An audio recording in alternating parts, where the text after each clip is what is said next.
that song by Heavy D? I got nothing love for you, baby. Well, Monday is Valentine's Day, so it's all about love. Give Off the Top Rope some love on Monday, presented by sixpackcoverage.com with your boy Ty Asbury. My live guest, 11 a.m. Eastern Standard Time. I call him Just Jammin' Jack Farmer. This guy is wrestling just all the time, every day. United Wrestling, CWF, Hollywood, Ring of Wrestling. It goes on and on and on. Me and my boy Jack, we talking up about everything in wrestling and what he's up to in wrestling. So, Monday, give Off the Top Rope some love. Me and Jack, we're live.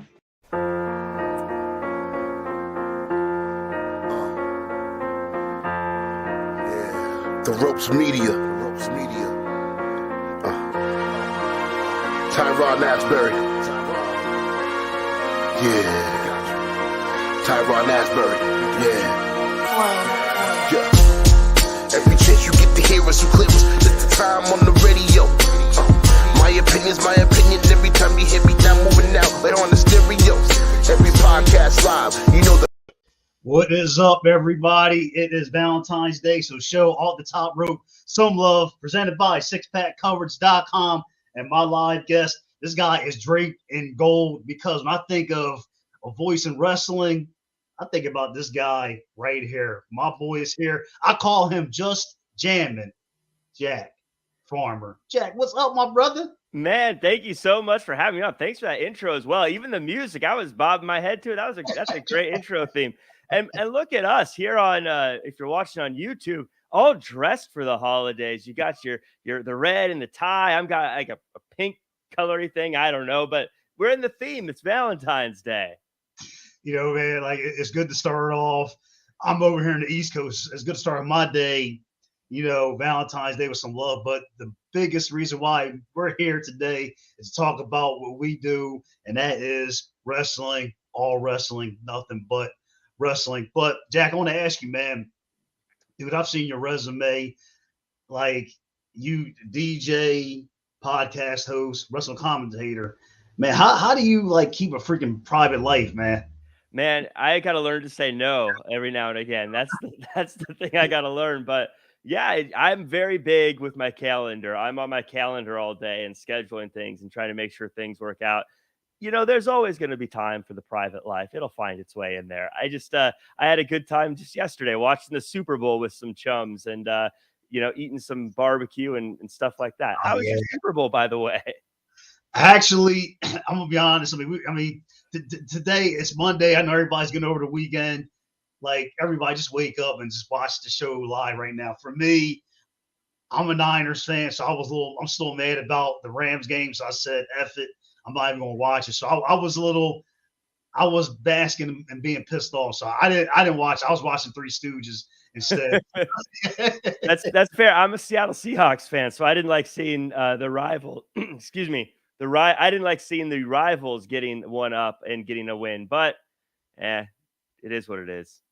But you know what? And when I saw your resume, like, matter of fact, you know what? I'm gonna bring it up, man, because like, dude, you're just amazing. Like, I want to bring this up. Like, you DJing like video games, Seahawks fan. I'll give you that, because you are awesome. I'll give you that. Right. That's what I'm saying. Like, if you're watching the show live right now, this dude is just like I was like, I don't know where to begin. He does it all. So, and that's a compliment to you, but like, I think it's really a blessing to you that you got your DJing company, wrestling shows. And man, like, how many times a week or a day do you realize yourself, I can't believe I'm doing this when I'm doing? Like, does it hit you like all the time, or like, how is that? Oh yeah, I feel very fortunate to get to do what I do, and I definitely feel like regularly it happens. I've sent we'll probably talk about the Ringer and the MacMania show that I'm a host on in a little bit, but one of my colleagues there, Flovo, every now and again I'll text him, like, can you believe that we get to do this? This is what we're doing. This is crazy. It's fun. But you mentioned the DJ stuff. That is kind of where it all started for me. And funny enough, the DJing started as a part-time job while I was going to school. I wasn't even DJing. I was just working in the warehouse, but you make friends with the DJs and they're like, hey, you should come to a show sometime. And you go, and then you're like, this seems fun. And they're like, cool, we'll show you how to do it. And it really all, I guess from there, all just picked up from, let's try this out, and then seeing it and having fun and continuing from there, Yeah, like and you know, you brought up a good point. You was just working in the warehouse doing your thing, and somebody's like, "Hey, you want to do this and that?" It seems like now with social media and knowing the right people, it seems like it's so convenient, and it's a small world where it just takes who you know to get where you want to go. Yeah, absolutely. Knowing people, obviously, that's no secret in business. Who you know is better than what you know. But I think that all starts with just being willing to get to know people and not just being someone who says, "Hey, I want to, you're somewhere I want to be. Let me become your friend so I can use you." But just getting to know people and hang out with people. That's really how most of the doors have opened up for me, is from people I knew because I had become friends with them, including the DJing, getting into the wrestling, podcasting, and into wrestling. All sort of was because I became friends with people. Now, it seems like there. I mean, you know too, Jack. There's so many wrestling podcasts out there. It's like anybody's mom and aunt has one. But I believe it's all about if you love it, just do it. I mean, we only live once. Just go have fun. But it seems like everybody started this in a different way. Like you went from like being DJing to you're still doing to wrestling. How did all like from point A, B to C, like how did that all come for you? Where you're like, well, I'm gonna be a DJ. How can I take wrestling podcasts and mix them all together? Like how did that flavor and ingredients come for you? It actually worked out kind of serendipitously. Serendipity, is that the right word? I don't know. But I was DJing, and I'm what we call a mobile DJ, meaning I don't play on a radio station. I take my stuff and I go wherever the event is, and I set up and I party there. And I was thinking to myself, how do I make it so I don't have to move equipment as much? I was trying to be lazy, Ty. I was trying to say I don't want to carry my stuff everywhere.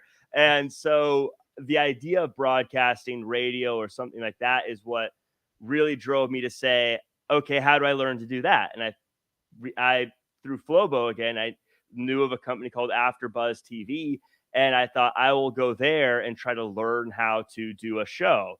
And I went there, and it just was lucky that when I was there, an opportunity arose to be on their Raw after show. And then from there, it just kept sort of snowballing and going from there. I just came, oh yeah, I know wrestling. I like wrestling. Let's talk about wrestling. And then doing that show got me to the next show. That got me to the next show. But it all started because I wanted to stop carrying DJ equipment. Because you have a studio there. It's tough to take all that stuff and unplug it and wrap it up and carry it somewhere, pack it up, unpack it, unwrap it, set it.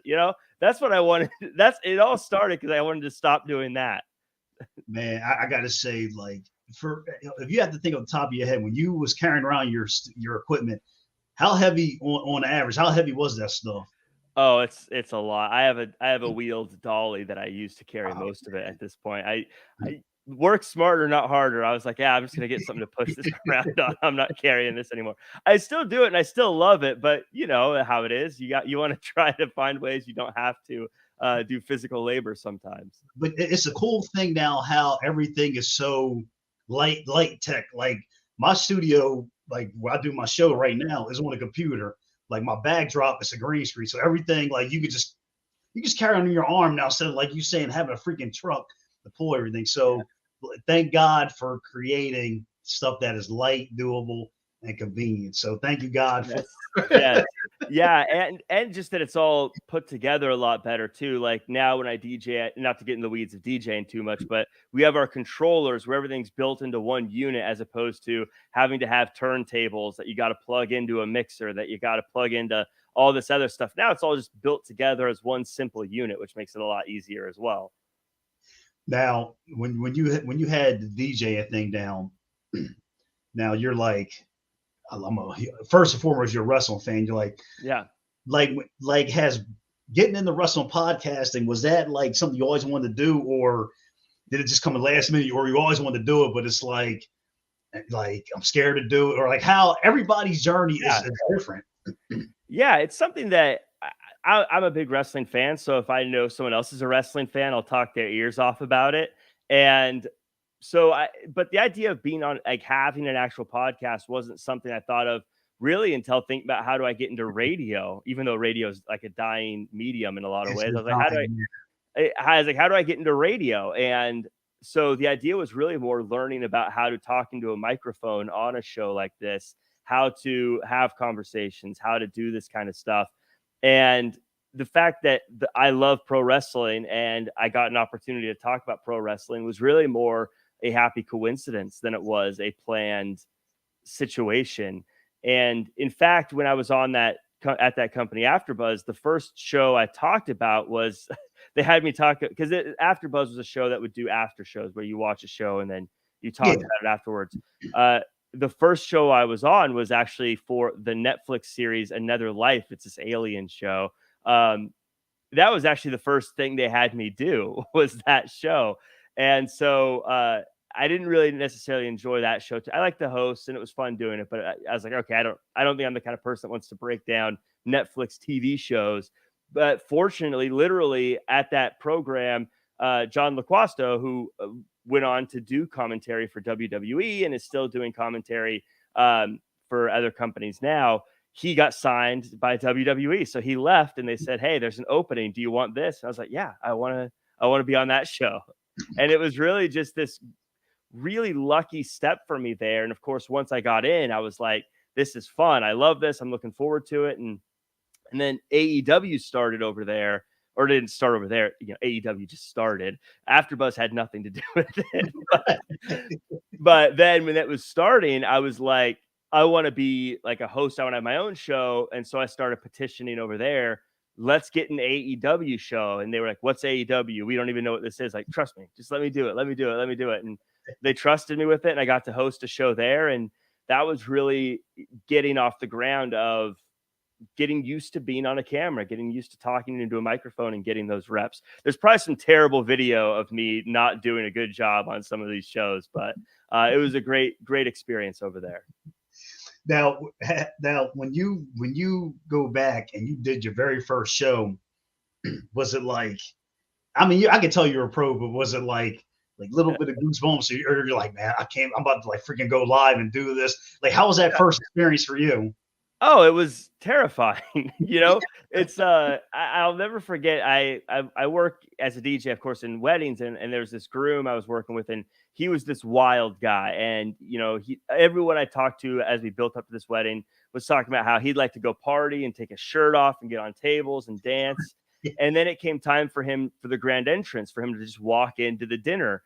And he was so nervous and he was breathing hard and he was pacing. And I was like, what are you nervous for? This is great. And he said, it's easy to be the center of attention when you're not supposed to be the center of attention.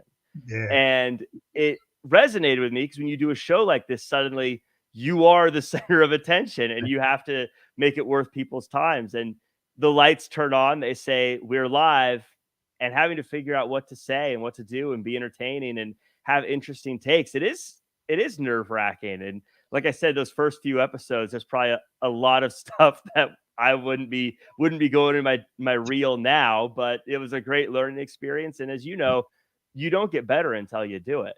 You start doing it and you go, yeah, I'm way better than I was before. It's kind of like doing wrestling podcasts. It's like getting better on a job. Cause dude, I'll tell you, like I've gone back and watched my first shows back from like 2017. And I can really tell I've come a long way with presentation and flow and everything. So I can really, get where you're coming from. Now, I'm sure, you've had wrestlers on, talking to them and everything.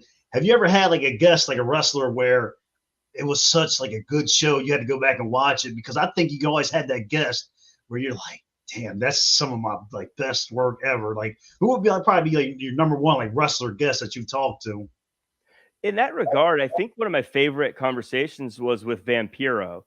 He had a documentary come out recently, and it was all about him really managing his personal life and pro wrestling. It was more about his personal life than pro wrestling. And so when the interview came and it was time to talk to him about it, I was asking him questions more as they had to do with his family than with wrestling. And I think he really appreciated that, because I think a lot of times he goes on these shows and they say, what was it like in WCW? What was it like as a wrestler? And he's probably tired of it, but I think he opened up to like, oh, Jack's asking about my family and asking about my life outside of that. And he really liked that. And he opened up and he said it was one of his favorite interviews. And so I thought it was great. If he liked it, I thought it was great.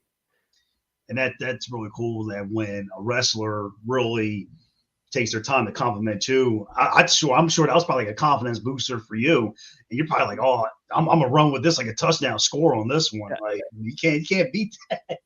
Right. Yeah. Because you know how it is when you're getting ready for an interview, you don't know what you're going to get from people. And sometimes you ask a question, you're like, what if they blow this off? What if they think I'm being combative? You don't know how they're going to respond. And so when they're like, oh, that's a great question, you're like, yes, that's good. Said of Matt Hardy doing his delete. It's like, yes. Or yes. Daniel Bryan. Daniel Bryan, yes. Now, when you look at the whole world of wrestling podcasting, like moving forward, do you think does it hurt wrestling? Does it put wrestling more out there on a social platform? Like how Jack, how would you look at that when you look at wrestling and wrestling podcasting? Because it's getting bigger and will continue to get bigger. Yeah. I think wrestling in general will be just fine one way or the other. I don't think the podcasts are going to impact it too much, but I would say I'm fine. Like if someone wants to do a podcast, do a podcast. It's so easy now. Why not? As long as, kind of to a point you mentioned earlier, if you're having fun, then do it. I think if you're doing it because you think there's a lot of money in it, you might be disappointed. But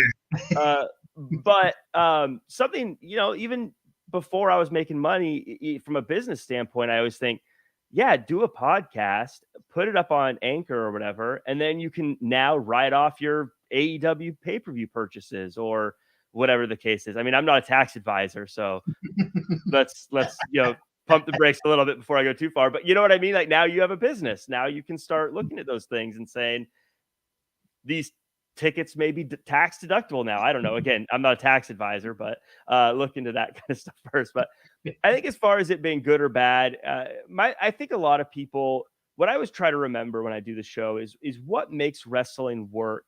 It's not necessarily the wrestlers that do the flips. It's not necessarily the arm bars. It's not necessarily the music or anything like that. But at the end of the day, the core thing that makes wrestling work is people making other people look great. Great. Exactly. And like if the Undertaker's walking out, it doesn't matter who the Undertaker is. If the guy in the ring is yawning and the commentary is like, well, Undertaker takes a long time to get to the ring, so let me tell you about our deals on Shop Zone, then the Undertaker is going to look like an idiot. So you need to make him look good. And I think sometimes podcasters forget that, and that it all works when we try to make everything look good. And I'm not saying be a shill or just lie about things, but I think sometimes podcasters will try to find what's wrong instead of talking about the good stuff. Yeah. And I think they do a disservice to the thing they love sometimes with that. Yeah.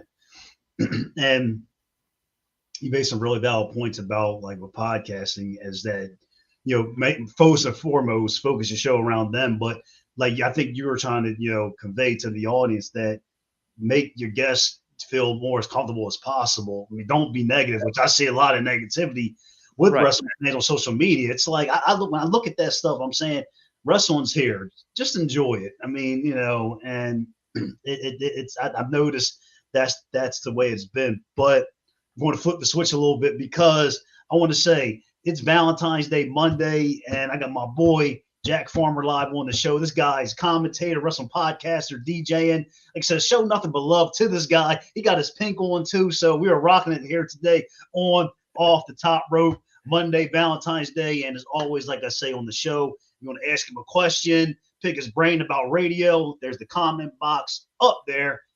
Ask him a question. This guy is golden when it comes to all that kind of stuff. Now, before we go to all your endeavors, with your shows and your commentating, we'll get to that soon. But we are here to talk about wrestling as well, and because we got, I guess you can say, two of the big dogs in wrestling. You got WWE and AEW.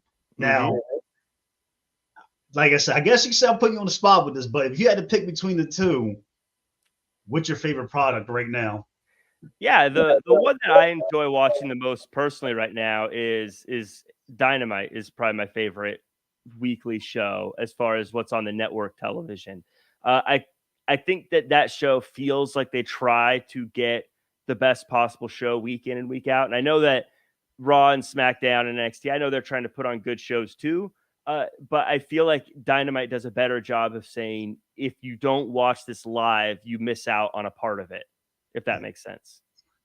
That makes like really sense. And honestly, I'm gonna go on a limb and say I went to my first AEW show. I traveled down Atlantic City. They were at Boardwalk Hall for this past Dynamite, and dude, it was the freaking best show ever. Like Tony Khan came out like 10 times, and I'm just like he dresses in regular clothes. I'm like he's just a guy having fun. And like I would go to another one, and I loved it, but I got to say, probably for me, AEW, WWE is always going to be like the bigger, organization. Right. But AEW, they're trying. I think they make, I guess you could say, wrestling fun because they give you another option to watch something else. Yeah, I think more options, the better. I'm a big believer in that. And I worry that some people may hear me say Dynamite is my favorite weekly show on network TV right now and think, okay, he's a WWE hater. As you know, fans tend to flip-flop on what you are, depending on what you just said. But I think both of them have – every show has its merits. Like I said, I just think that right now the live experience of I mean, being there live is cool, but I mean, even just on Twitter – tweeting what's happening on Dynamite, you tend to get more excitement, more fun. Where I think with the Raw and SmackDown shows, if you watch them later, you don't necessarily miss that in most cases. Absolutely, and I'm really like honored to have you on the show because what you've done with your shows, commentating, and how if you look back to last year.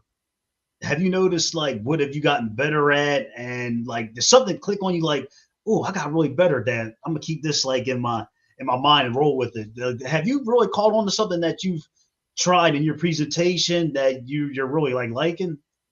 Something I've tried to notice more is I try to focus less on what is actually seen and more about what's trying to be done and what the focus is. And I think that's why a lot of times when I do shows like Wrestling Inc., where we will review Raw, I'm always viewed as someone who's overly positive, but I think it's because I'm looking less at what happened and more what we're trying to do. And I try to think about even within matches, what's trying to happen. And it makes you see it in a different way. I think sometimes if you just watch what you're watching, like, oh, we've seen this match before, or, oh, they did a move that wasn't as clean as it should be. But I think when you're looking at like Hangman Adam Page, for instance, in his title run, since we were just talking about AEW, I've seen some people say that they don't believe him as champion. And the first thing I always say is you're supposed to not believe him as champion. Yeah, that's the whole point. That's the whole thing. You're not. And the reason he's having these matches, like with Bryan Danielson, it's so hard to get used to calling him Bryan Danielson. I say it's so unfair because it was so hard to get used to Daniel Bryan, and now having to go back, it's so tricky. But you look at his matches; it's supposed to be matches he barely wins, and they're slugfests and they're fights, and you're supposed to feel like he's not there. That's the story of his championship. I think if you get too caught up into is he the greatest of all time, then you're missing the point of what he's trying to do. And I think the same thing goes with guys like Adam Cole, where people have said, oh, he's not the world champion. They're not using him, quote unquote, correctly. And I think that's not the story they're telling. They're trying to tell a different story. Quit trying to find what's wrong and find like, what are they trying to do here? And if you find that, then usually you find a lot of wrestling's a lot better than people see it at surface level. That's a really unbelievable way you pretty much touched on that because look at Adam Cole. His thing is people's thing, oh, he's not ready. And he actually said it kind of on his interviews. I'm tired of being overlooked. I'm getting pissed off. And we saw this past Wednesday. He came and stepped up to Adam Page. I really love that too. Adam Page is all bloody. I really loved how the way they did that. And like you said too, you painted the picture. Adam Cole said, enough of this. You doubt me. I'm going for the belt. So they're both like underdogs, and like you said too, it's about telling a story. And I think you like you said a valid point. People they just don't get it. They look on the negative before really thinking about it. Right, right. And I think if you're looking for negatives, you're going to find negatives to everything. I mean, you can pick apart Shawshank Redemption if you want to, and that's a great movie. It Uh, is. but if you're looking for everything wrong with it, you're gonna find things wrong with it. So just enjoy the show. And again, I'm not trying to say just be a shill about certain things. Like it has taken too long for Veer to show up. Where is Veer? Veer should be on TV right now.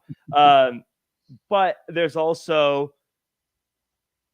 million things that could be happening. So don't get too stressed about that. It's only 15 seconds of the show. Move on to the next thing, you know? Um, and I try to think about that with most stuff. Yeah, and it's just just I say just enjoy the product, and AEW is trying, and they get a thumbs up for me because Atlantic City last week they kicked ass, and I'm still my voice is still from yelling, but now I want to bring up this clip because I hope I got all the graphics for production reasons because you got so many shows. Oh And yes. dude, you man, I'm like, man, I hope I got all these shows. Now, when you look Yeah. at this, I'm sure you're very proud of all of these logos, which you're part of all this. Mm-hmm. Now, if you could go through each and every one of them, like what about each and every one you're proud of the most, and looking ahead moving forward for each and show for the ones that are up on the screen here. Oh man, I don't know. They all kind of hold a different special place in my heart. But I guess I'll start with talking about the thing I did first, and that's that United Wrestling Network. Of all these, that was the first one I did, and it was my first time on TV in a wrestling program. I love doing the podcast, but I always wanted to be part of the show. Is something I always wanted to do, and so I reached out to David Marquez, and literally it was on LinkedIn, and I was just like. Everyone makes fun of LinkedIn, but you'd be surprised. This is my secret tip. You'd be surprised at how many people you can get in contact with on LinkedIn, because I think their LinkedIn mailbox isn't getting filled up with DMs and things. So it's easier to get in contact with people. But I reached out to David Marquez there, and I was just like, "Hey, let me know if there's anything I can do to help." And he was fantastic. He said, "Just show up on this date at this time, and we'll talk." And I got there and he said, "Cool, here's a microphone. You're going to interview Ray Rosas." And I was like, "Wait, what?"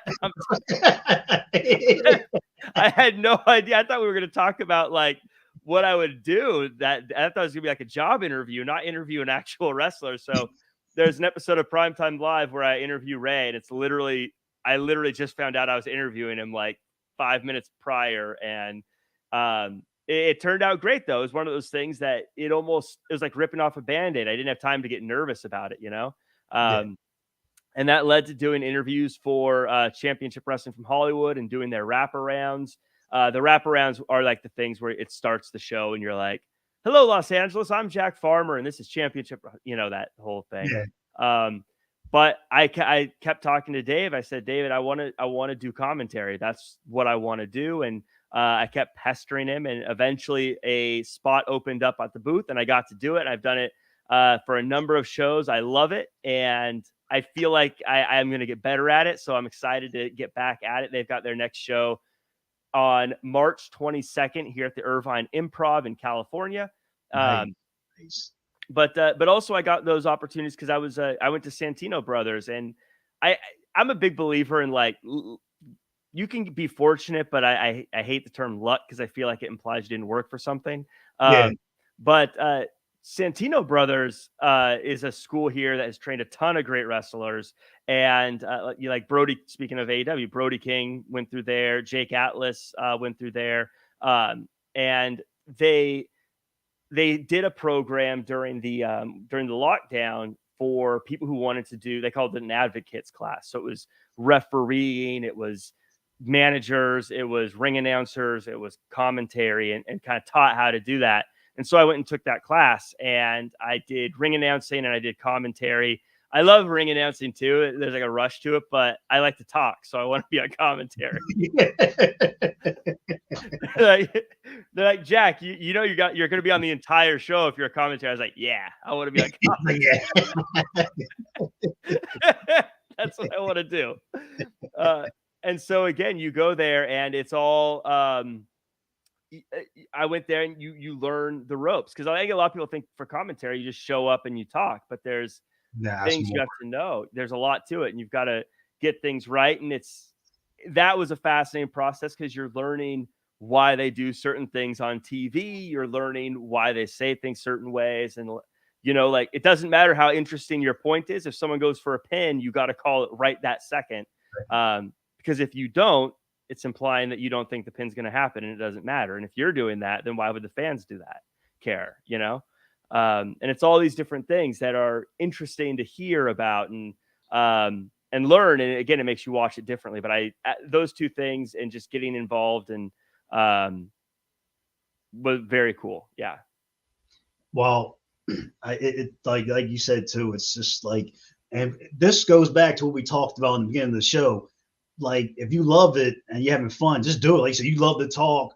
I love to talk. I mean, I think if we didn't love to talk, we wouldn't be here. So, right. I mean, if you don't talk, don't do a wrestling podcast or any kind of show if you don't like to talk, because it's not going to work out for you. But the biggest reason is, like you said too, just the fact that being in love with wrestling, and like you said, wrestling was not going anywhere. And I mean, you look at how wrestling is, going forward. I mean, you got AEW out there, you got Impact, Ring of Honor's coming back, NWA. And I like how now in wrestling, you got more options now, because for a little bit of time, it was just WWE. And I think we're getting back into that fun time where you have more options to go with. Even the independent scenes are just kicking ass. A lot of great indie promotions out there too. And, promote, organizations that you're commentating for too as well. And really good podcasts. You're part of a few of them. So. Yeah, and I mean, speaking of just more wrestling companies and things, I had the honor of getting to do ring announcing for Defy Wrestling for 2 of their shows now, and they just had a show. I wasn't able to be a part of it, but they did one this weekend, and AEW offered one of their wrestlers, Nick Wayne, a contract at the show, which is very cool to see. I don't know if you know Nick Wayne, but he's only 16 years old and already a AEW star. I was joking on Twitter, he'll be Hall of Fame by 25 at the rate. I don't know what kind of create a wrestler career mode he's playing in real life, getting signed to AEW at 16, but good for him. But yeah, I think what's great about having all these different opportunities is it allows people to try new things and do more things. I think Matt Cardona, I mean, it's crazy. You have a guy who has won the tag team championships in WWE, an intercontinental champion in WWE, and someone who'd been there for a long, long time and done so much there, has left WWE and is doing such cool things right now that it never would have happened. If it was just, as much as we love our Attitude Era days, if it was just WCW and WWE still, we wouldn't be getting the Matt Cardona we're getting today. It's the ability to go to all these different places and do all these things. And I think it gives people that flexibility to try something somewhere and take risks and do things that maybe their character wouldn't do otherwise. And I just think more companies mean more jobs, mean more opportunities, meaning you're going to get better people with the chance to rise up. Because even from a commentary standpoint, again, if we go back to when it was just WWE, well, shoot, I don't have any opportunities to practice my craft or learn or get out there. But now that there are all these other opportunities, and the magic of the internet has made it so you can see these opportunities anywhere on planet Earth, it helps so many people grow and develop in a way I don't think they would have otherwise. I think you look at like the whole world of wrestling podcasting too. I mean, it gives a chance for people who have, I mean, you got your background in DJ radio. I went to radio school. And on top of that, we're wrestling fans, so it gives us a chance to build a platform that we want to build, and also us interviewing wrestlers. It makes us get better, and puts us out there. And it's just, I think today, in today's world, with technology and just the backgrounds and communications we both have, I mean, I think the sky's the limit. I mean, I think it's really cool, feeling.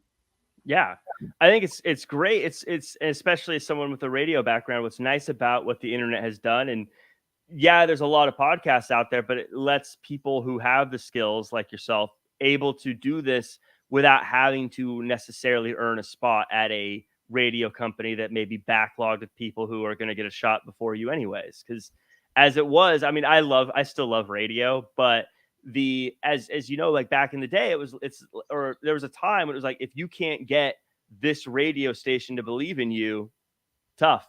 So That's it. You don't get it. You've got to find a way to get this radio station to believe in you. And same with movies. You have to get a certain studio to believe in you. Same with everything else. But now, because we're able to just say, you know what, I'm just going to do this myself. Yeah. You don't need that gatekeeper anymore. You can say, whatever, I'll do my own thing, and you can do it. And I think the people who are good are always going to find ways to stand out. And the people who aren't good, if they're having fun, good for them. Good for them. Who cares? Like, have fun with it. Just all about having fun. And speaking of having fun, now I do a segment on the show every time, and I call this segment "Damn Ty, That Is Good." Now, I got to put you on the spot because you ready to hear the question. Okay, let's do this. I'm nervous, but let's do it. Here we go. So, you, of course, since you are, of course, like I said, draped in gold. So that's the key thing here. Yeah, you're putting on your very first wrestling event at the Staples Center in LA. So, using the word gold, what would you call the wrestling event? Who would you be commentating the event with? And what would be the main event for your show? Oh my goodness, that is a lot of stuff. So, I'd say, well, it's Staples Center. It's LA. I feel like Golden State has to be part of the name somewhere. So I'd be terrible at coming up with the names, I guess. I was on this really great train of thought, like this is gonna land, and then I didn't have anywhere to go after that. It would just be the goal. I'd probably end up with something very like old school sounding, like Gold Rush or something, because that's all I could think of. But I definitely think if it's Staples Center, you need the biggest stars, and I think the biggest star in pro wrestling is, if I could have anybody, is Roman Reigns. I mean, like that's the guy. So I do think, honestly, and people are gonna probably hate me for this, but I do think if they get Brock Lesnar versus Roman Reigns title for title, that's the biggest main event you could have. I think that's the biggest star power. Like that if I could do anything in pro wrestling, that's it, and I'm promoting something to fill the Staples Center, that's what I'm using. I would probably use that. And then for me doing commentary, this is a tricky one because I've gotten the chance to work with some cool people. But if I'm trying to do a show again that we want to have the biggest possible thing, you need someone who's a star on commentary. And I love Morrow. I'd get Morrow on to join me. He's always one of my favorites. I love his energy and enthusiasm. So I'd go Morrow. And then if we were making it 2 people to join me, I think Pat McAfee. I think we would just have anarchy in the booth. Nice. Well, that's like I said, you answered that question really, because there's some people, they're like, fuck, man. Like, yeah. Like, yeah. I mean, again, the name of the show is a little wonky. I don't know. I'd have to come up with something better. And I don't know if I'd be able to get those 2 guys to do a show before WrestleMania but I think that would be if I could do the biggest show, that's what I'd be doing. Well, that's why we call the segment "Damn Ty, That's Good." And that was a good answer. So Jack came up and showed some love for it and gave us a really cool answer for that segment here on the show. Now, as we get forward to closing up this episode of Off the Top Rope, I want to know, all your fans want to know, what's up next for you, because we know how busy your schedule is. So let everybody know what's up next for you. Yeah, so I'm part of the MacMania podcast on the Ringer Podcast Network. I have to plug that, and so definitely add it to your wrestling podcast diet. Good stuff happening over there. But coming up next is this weekend on February 19th, Santino Brothers is doing a huge show called Return of the King. Brody King is coming back to take on Slice Boogie. You're going to have an AEW star taking on an MLW star, so that'll be really fun to see, as well as a bunch of other good matches on there. But also on March 22nd, United Wrestling Network makes its return. Like I said, Irvine Improv. Those shows are going to be broadcast nationally, so you'll be able to catch those if you're not local. But if you are local, why not get a ticket? Why not come see it live? Why not come say hello, get a selfie together? We'll get a picture together, tag me, I'll retweet it. That's worth like 3 likes. Well, most important, I guess you came on today. You showed nothing but love for the show. From 1 to 10, would you ever come back on the show again and party it up with Ty Asbury? Absolutely. Let's give it a 10. I'd say 11, but that's breaking the rules. I mean, come on. Well, like I said, man, it's much appreciated. And thank you very much for coming on the show. Like I said, keep doing what you're doing because, man, you're doing really cool things for wrestling. And keep on commentating. Keep on having fun, man. Just keep on talking. That's what you do. Yeah. Absolutely. Well, thanks again for having me. I appreciate it. It was a great way to get my day started over here on the West Coast. Thanks to everyone who's watching or listening. And, you shouldn't have to say it every time. I'm going to say it. Like, comment, share, subscribe, 5-star review. Let's give Ty his flowers now. It's Valentine's Day. It's Valentine's Day. Come on, y'all. Yeah. Ladies and gentlemen, thank you for watching this live episode of Off the Top Rope. Valentine's Day Monday. Thanks for showing us love here on the show. And give a round of applause for my boy Jack, of course. Farm, the man. Like I said, he's golden. He's always going to be gold. Everything he does is gold. He's just gold. So let's just give him that. I'm Ty Asbury. Have a great Valentine's Day. Love everybody. Love yourself. Peace out. Have a great day.